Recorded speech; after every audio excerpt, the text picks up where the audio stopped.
So hi everybody. We are so excited to have you join us today, and we appreciate you taking your time from your busy schedule.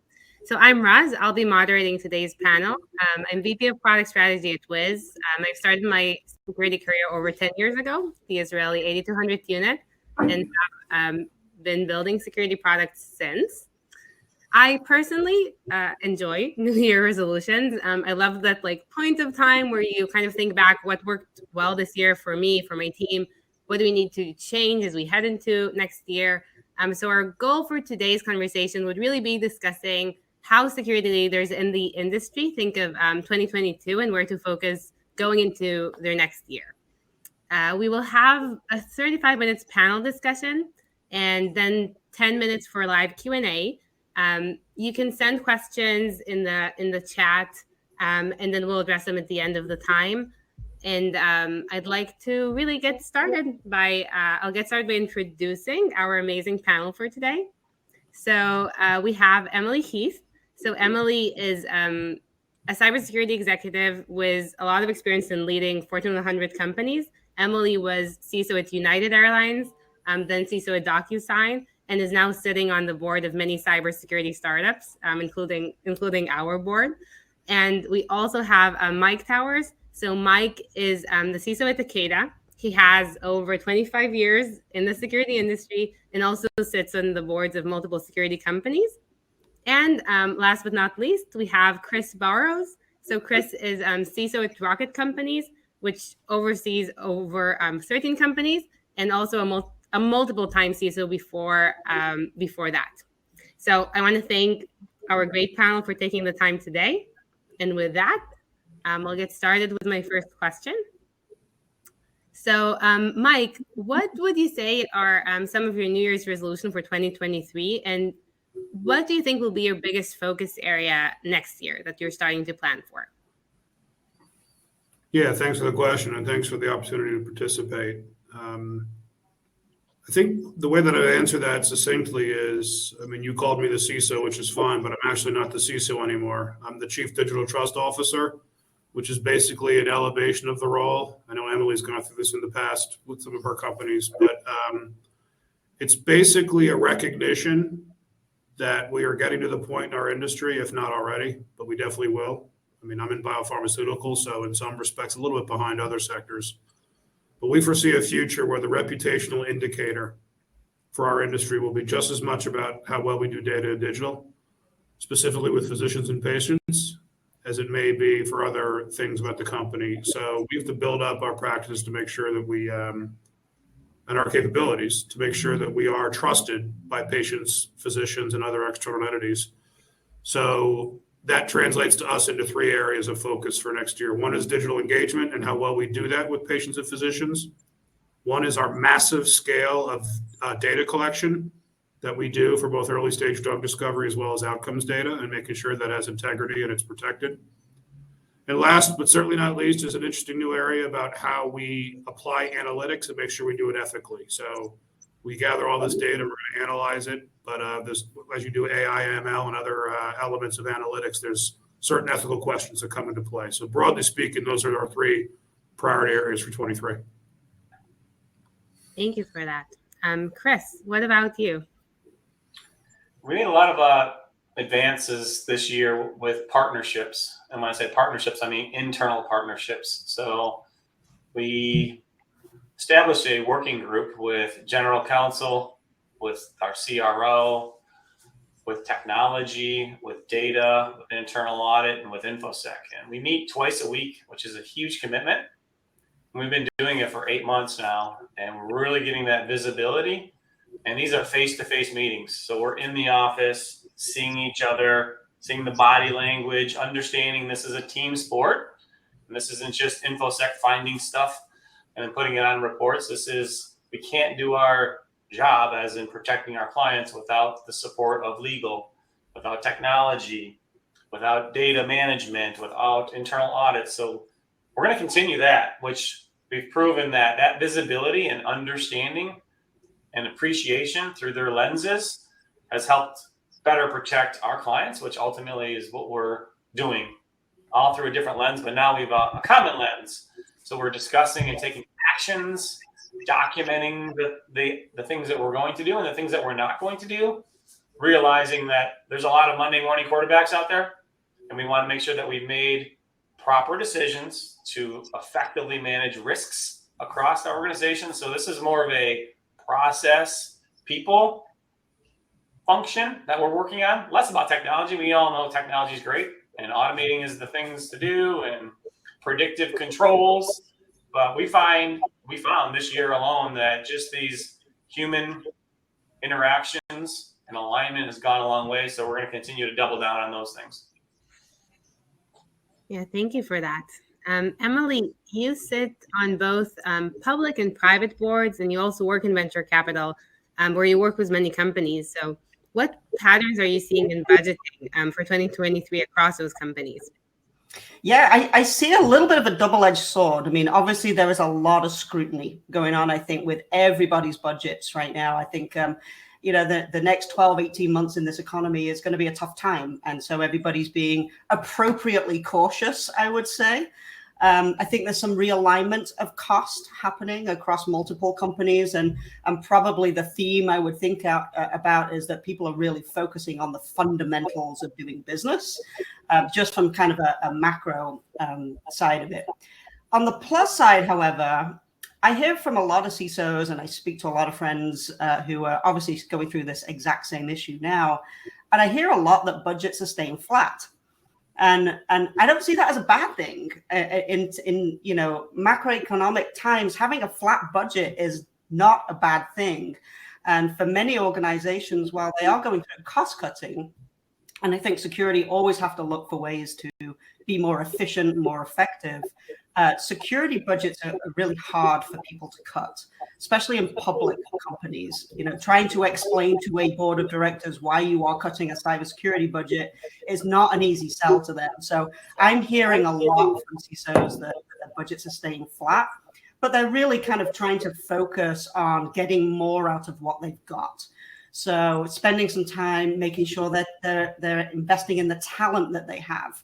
That if any area of budgeting that I've seen has been hit, it's probably headcount, whereas people are trying to get more out of the employees that they have got and maybe consolidate teams, give the rock stars more responsibility so that they can help to drive and be more efficient and do better for their career. So whilst there is a lot of scrutiny, I do still see some investment, and I see investment in growth and fundamentals and really getting the most out of the people and the products that you already have.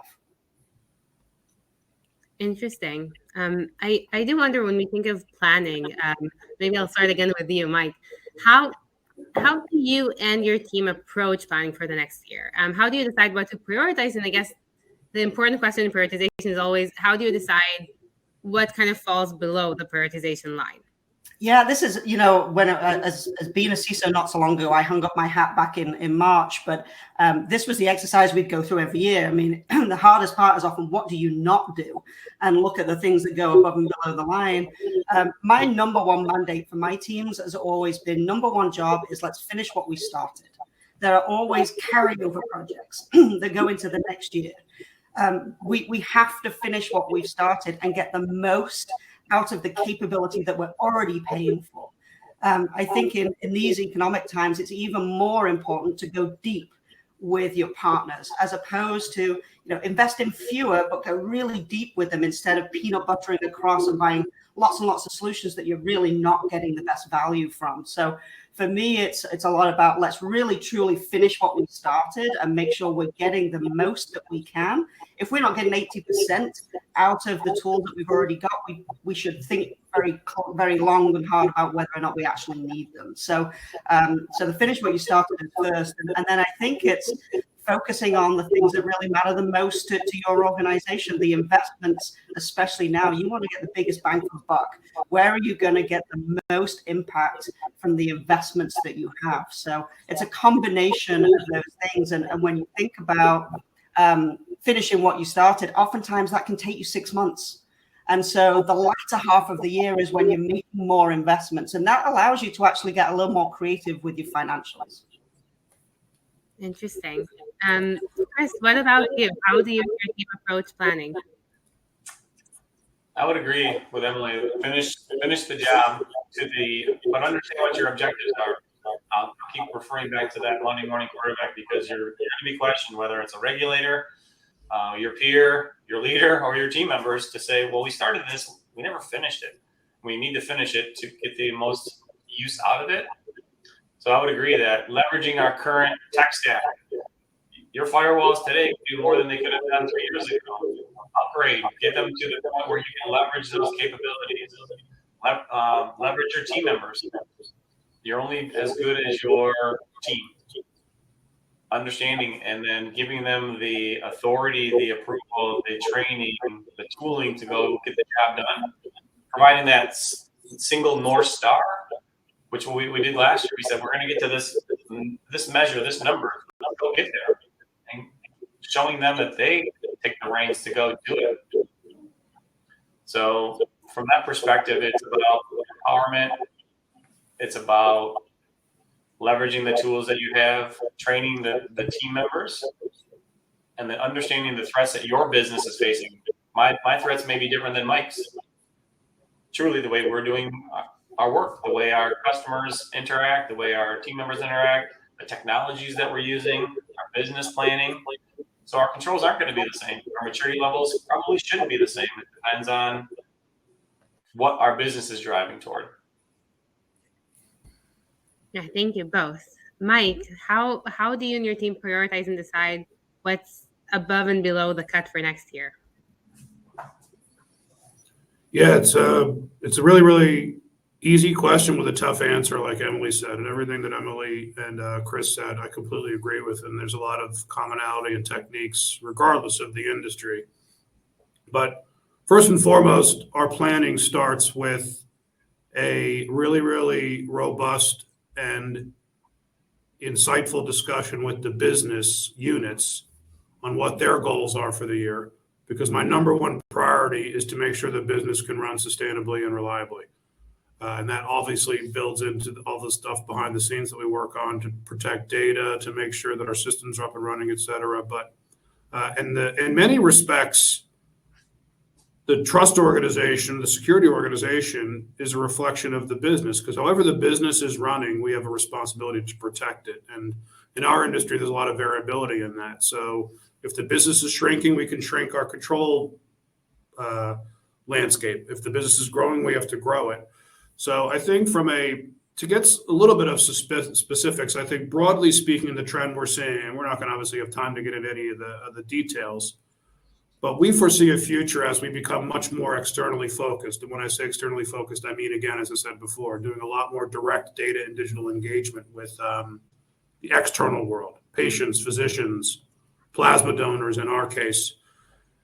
And we march down that, favorite buzzword of zero trust, where if I'm dealing with 70,000 workers here at Takeda, or 3.5 million patients, physicians, and donors, that's obviously a much bigger number. But that's also a community that I can't control their devices. I can't control their network.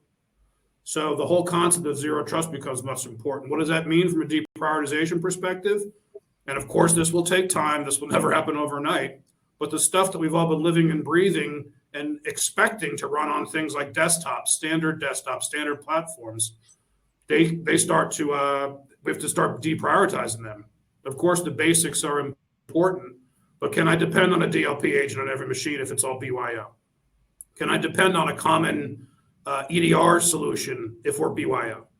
So moving a lot more of the controls into the cloud, if you will, and focusing much more on the data are the two things, broadly speaking, that we're focusing on. And that means potentially deprioritization and some of the traditional, I would say, network and endpoint control, because neither of which I'm going to be able to control for much longer. That's super interesting, and also very unique and interesting challenges. I will ask also as a follow-up, what are those core basics? Like, what are the things that you're saying that's the most basic thing, whatever happens with budget, teams, those are the core basics every security team has to focus on every year and next year as well? Yeah, well, I think for any, broadly speaking, the basics are currency, sustainability, patching for anything that you have left. I mean, application security discipline, So, making sure that you have an updated, mapping of how your systems are built. There's the business process that you support. So a lot of the basics around, it may not be a quote unquote security thing, but think back to the ITIL days, the magic four: change management, config management, incident management, and problem management. Making sure you do the four of them really, really well, because in order to do a lot of those well, they depend on a lot of accuracy from the security team. And I would say another basic for us, that's it's a basic but also growing rapidly, is making sure that we can make sense of the data that we're capturing. So all the solutions that we may run or whatever, they're all generating logs, they're all generating data, and it's up to us to make sure that we can make sense out of that data and use it properly. I always tell my team, if the system's generating logs that we're not using, we don't need that system anymore. So a lot of that comes down to making sure that there's hygiene and 100% sustainability and resiliency in how we aggregate the data from our various solutions.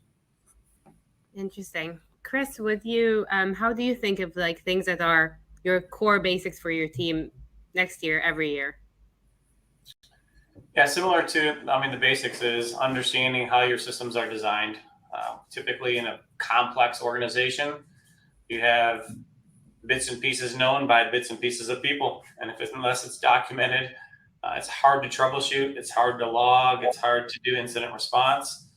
So walking through those scenarios, what's the most common issue we may face, and walking through with your teams, whether they're technology, resilience, legal, business owners of the process, and say, this is what could happen. This is what happened to our neighbor. How would we respond and recover? And actually training it, not just talking about it. You have to tabletop, because you can only tabletop so many things, but really getting into what are your most critical business processes and having those courageous conversations with your business and say, yes, technology has managed this for the last 15, 20 years, but it's truly a combined responsibility with the business process owner of cash management and technology to make sure we're aligned. So that's basic, right? That's what most people need to do outside of the technology of the attack paths, which are email and network and sharing data with third parties. We've all watched the news every day, and we see the common incidents that are happening. So again, making sure you know where your business processes are happening, who has access to that data, do they have just enough access?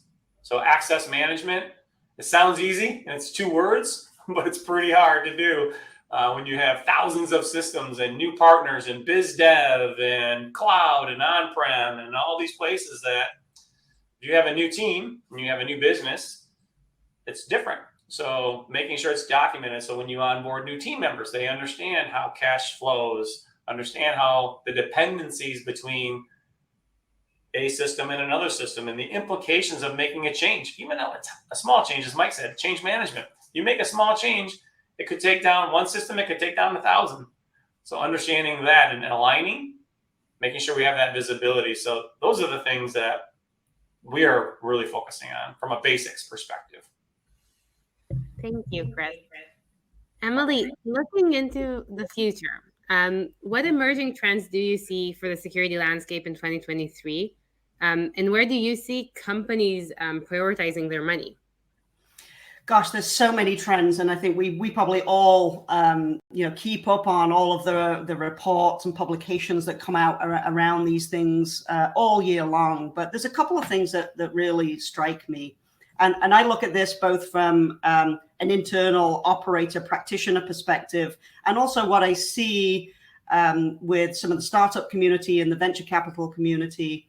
There's this theme of data, and I think we've all talked about data today. It is such a critical part of security now for many, many reasons. We all invest in so much technology, and the technology is fantastic. But what comes out the other end of that is a lot of alerts. There's a lot of actions that need to be taken. There's some really rich data. Connecting the dots between these systems is becoming really complex for us. And I think Mike said earlier, all the logging that you get from all of the technology that we all deploy to keep our companies and organizations safe, the reason we log all of that is so that we can write detections on it or overlay other types of analytics so that we can actually do something with it. So I think the theme for me, the biggest theme for me is around data.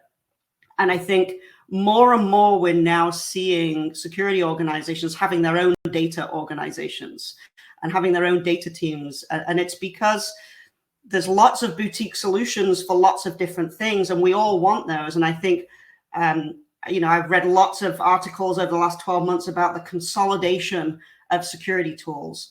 I actually don't think the security tools will consolidate. I think there'll be more security tools. I think what will consolidate is how we deal with the data that comes out of the other end of that. And I think as a practitioner, it's something I really struggled with, was trying to pull the pieces together, because you ask your various teams for, write up some reports and on how they're doing in each individual area, but trying to get that cross-reference across them. And as a CISO, trying to connect the dots. A lot of what we do is trying to connect the dots between those teams and between those actions and risks that we have. That data has just become so crucial to us. And it's not just protecting the data in your own organization, but as security professionals, it's now how we use all the data that we get in order to be much more efficient, because we get much, much more data than we used to have.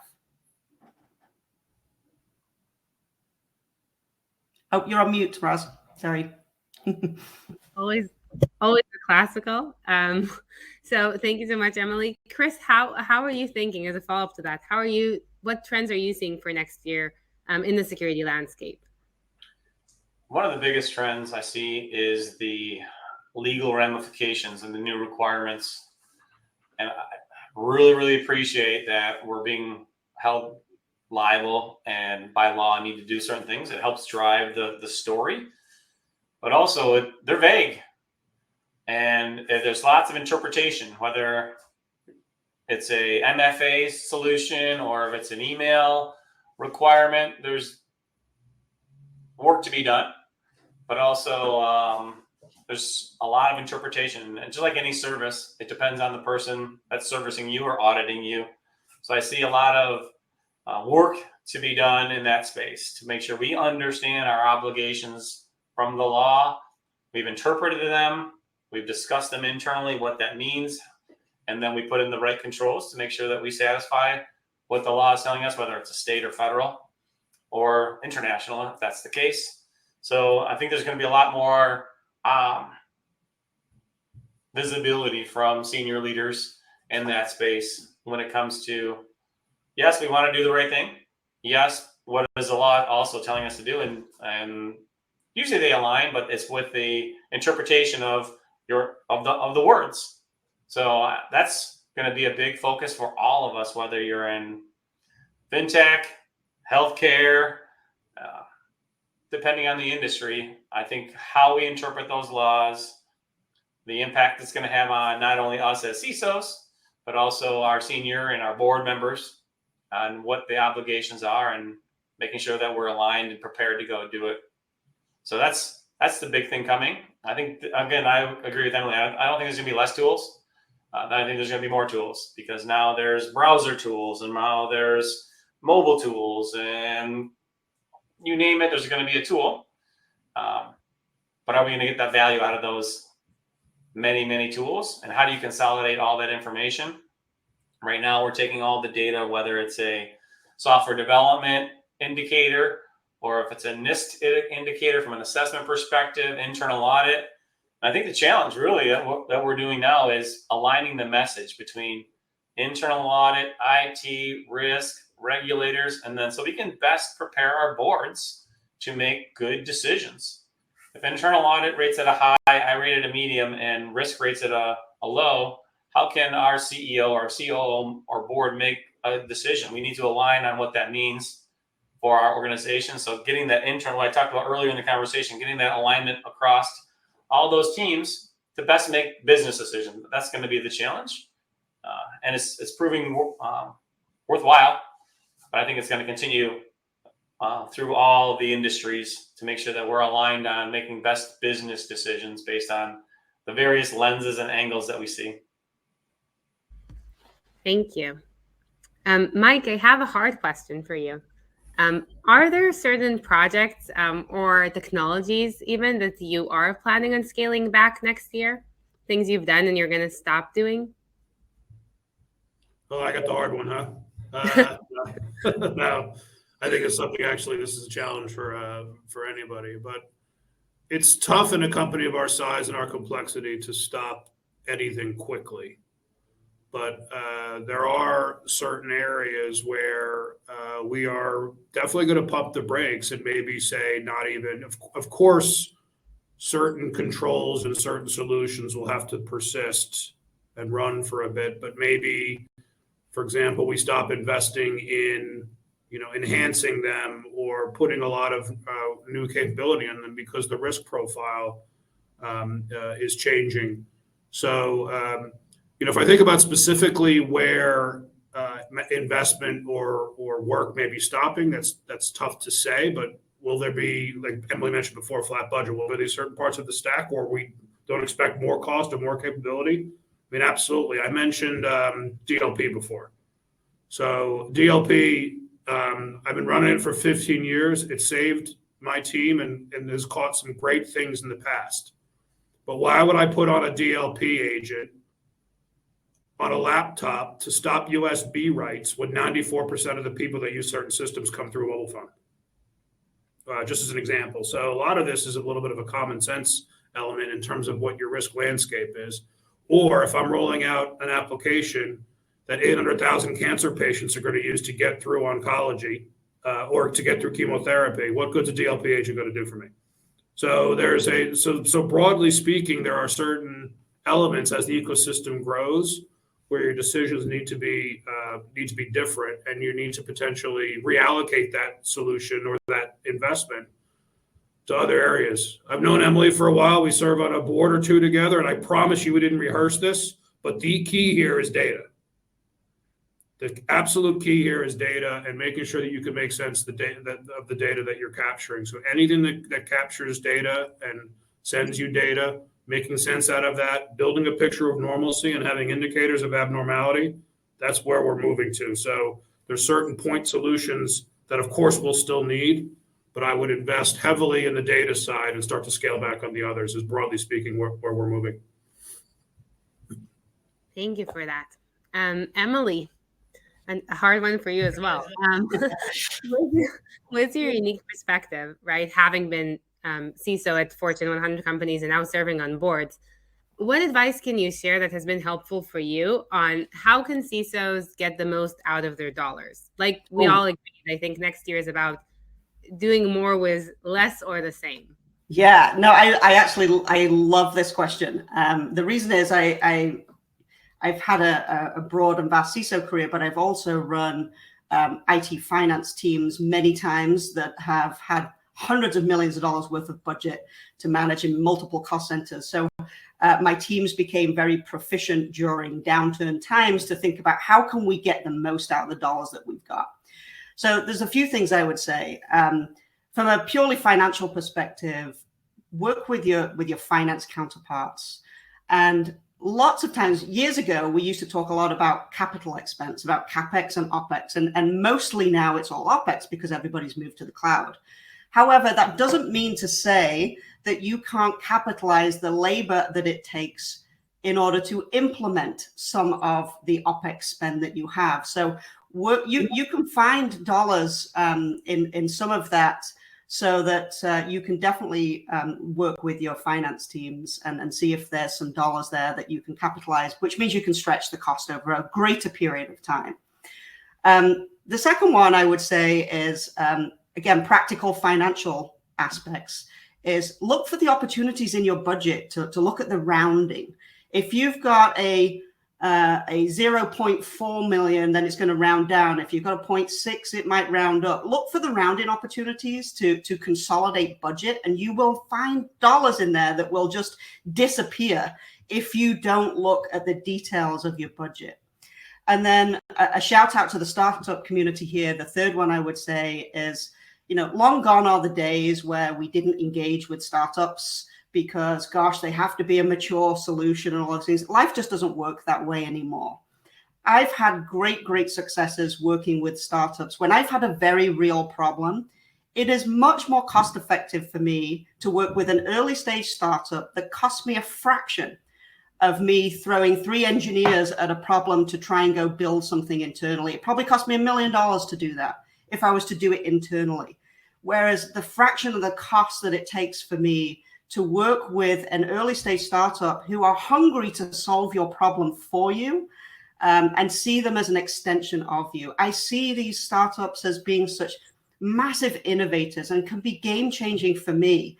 And I've had firsthand experience of being able to solve some really complicated problems that doesn't cost me a ton of money, because it would cost me a lot of labor if I was going to be able to throw things at it myself. So embrace that community, because I think all of us on this call have certainly had experience in doing that. And it can save us a lot of money and time and effort when you've got startups who are hungry to work with you. Great answer and super interesting. Emily, I'll stay with you for one more. What are the biggest challenges you see for next year for the security industry?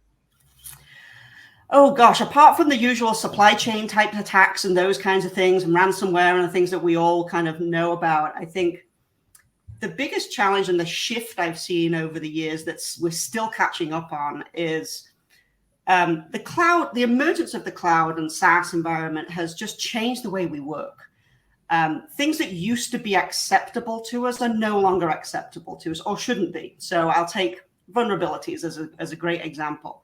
We all used to have 30, 60, 90-day SLAs for vulnerabilities, and probably most of us still do. I know I still did when I was at DocuSign. But when you think about that, in the cloud environment, that's really not acceptable anymore, because the cloud moves so fast that I think the challenges that we have is the emergence of cloud has made business move much faster. And that's terrific. We love the fact that business can move faster. But honestly, I feel like we're still catching up with how we manage a contemporary, mature security program that has pivoted to a cloud environment, because the way people actually work is very different. You've got oodles of fingers and pies now. You used to be able to control who used to spin things up and access. You have no control over that anymore. And there's no point pretending we have control over that anymore. And that would limit business. So the way that we operate, I think, is one of the biggest challenges that I think we're still catching up with. And we have to start thinking differently about what's acceptable in a predominantly cloud environment. And that doesn't necessarily mean cloud versus on-prem. It obviously means the SaaS environment that we work with as well. So it's incredibly complex. And I think we're still pivoting and trying to shift how best to deal with that. Thank you. Mike, how do you see the biggest challenges next year? I'm going to be potentially contentious for a minute. But I've said this before, but people who know me know I'm pretty blunt. I think one of the biggest challenges we have as security leaders is arrogance. And let me explain. So there's been a lot of fear that's funded our function for a long time. And I think every morning's Wall Street Journal, every evening's nightly news has been a justification for how important our job is, and we get it. But the more we do this, and the more fundamentally that data, digital, and technology underpins your business, the more what you're doing is a business impact decision as much as it is a risk reduction decision. We're all in the business of reducing risk. We're all in the business of implementing controls. But what is the business impact of doing so? So what I mean by that is I think a lot of security leaders, a lot of security groups are frankly used to getting a lot of budget. And to Emily's point before, this might be a good thing for us, because we're really going to have to start thinking about what the business value is of what we're doing. Our colleagues in R&D have to do this. Our colleagues in manufacturing have to do this. Our colleagues in marketing have to do this. We've been clamoring for a seat at the executive table for so long. Now we have it. Well, guess what? Business impact has to be part of our investment decision, just like every other function. So we be careful what we wish for, because now we have it. And I think one of the things that the industry, I think, needs to think about how they're going to make that transition is really thinking in terms of business impact and not the traditional fear factor, if you will, of where we've gotten most of our funding historically, because we want to stay out of the papers. Of course, all of that is still important, but I do think the business value element of security moving forward is going to be a key challenge for us all. Thank you. Chris, your thoughts on challenges for next year? Yeah, really, I'm in line with what Mike said. We just talked about this internally, is about putting our work efforts and resources and revenue. That's the language our leaders speak in, whether they're the CFO, the CEO, or the COO. One of those, we need to talk in the languages of, do we make the right investment? But also at the same time, we need to educate our technology people and our security people to say, it may not be the gold standard security, but this is the risk tolerance that our business is choosing to do, and we're willing to accept that risk. And a lot of the people in our industry have a hard time accepting that. But through education, through examples, showing this is what we're willing to accept, and then we go forward. Stop talking about it, make a decision, document the decision, move on. So we have a tendency to be that flat squirrel in the middle of the road that couldn't make a decision one way or the other. We just talked about it. There's too many flat squirrels out there. We need to make that decision, be okay with it, and then move forward. So getting on the bus and staying on the bus, but also making a decision either to not get on the bus because it's a bad choice to go do. So that's a challenge. And then the other is, I believe, team member engagement in the technology space. So alignment with our mission, alignment with what our company objectives are, alignment with the work environment that we're in. That's going to be an objective that team members need to decide whether they want to be on this team or decide to be on a different team based on those parameters. And that's going to be team member retention is the challenge. And that's what I talk to the board about, is it's retention, resilience. Those are the things that we're worried about. And that's going to continue into 2023. Thank you so much. We'll move to questions from the audience and just whoever wants to grab it. So first question is, with many commercial and open source tools available, how do you envision build versus buy? Building your own or tool consolidation? What's most effective? I don't mind taking a first stab at this one. As I mentioned this earlier, right, when we were talking about the data aspect, it's actually something that I'm pretty excited to see in the startup community right now, because there are companies that are working very, very hard and diligently to solve this problem of consolidation that we've talked about, specifically around data and issues and risks and all this different sets of information that we have. I think it's a next movement of security products for the reasons that I talked about earlier, that we all invest in these great tools and we will never stop investing in these great tools. They help us, but trying to key together all of that information and get the very best out of them has just become very, very difficult. So I'm very happy to say that I see this emergence of new technology that's coming to help us so that we don't have to build it ourselves. My personal preference is I don't want to build security tools.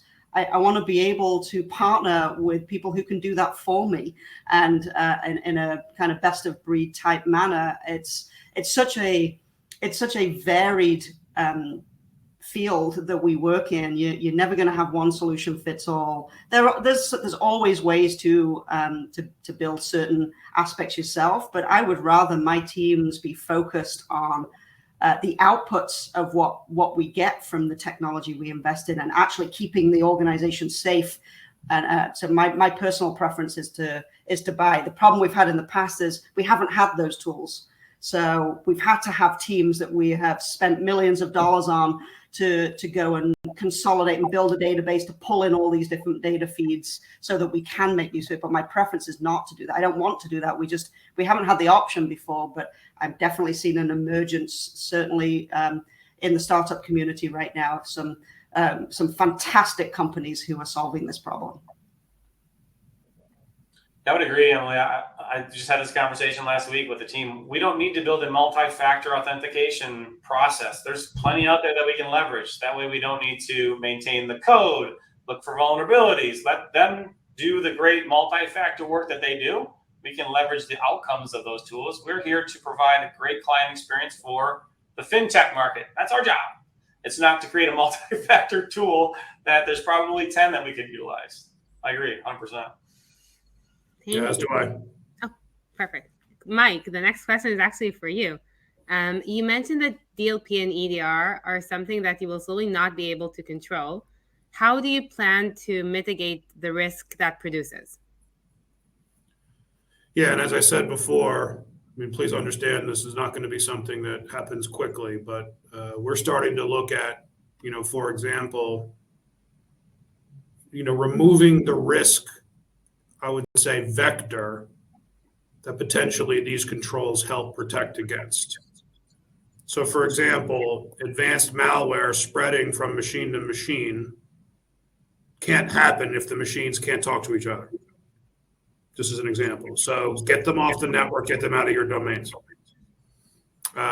So that's, and again, the other area that we're investing a lot in is, and trying to mitigate those controls, is to put as much protection in the cloud and at the data level as we can. I mean, Takeda's a 240-year-old biopharmaceutical company. We were founded the same year the U.S. Constitution was written. So none of this is going to happen overnight. But do we think that Amazon and Netflix and Google care if you run EDR or DLP? But their applications are still usable because they've built the application infrastructure to allow for the fact that they will never be able to predict device and never be able to predict network connection types. So we're striving in that direction as well. And again, it will take time, but we are looking at potentially, again, just changing the paradigm, if you will. And frankly, doing what we've all been talking about for a long time in that famous buzzword, which is zero trust. Assume everybody is dirty and protect the data at the back end and monitor as much as you can. And to Emily and Chris's point before, make sure you have a really, really robust data protection engine to make sense of all the data you're going to capture. Thank you so much, Mike. I think we have time for one last question. I hope I understand correctly. How do you see getting through the political forces at play to maintain status quo and the perceived risk with buying those new tools? I think it refers to the startup comments from earlier today.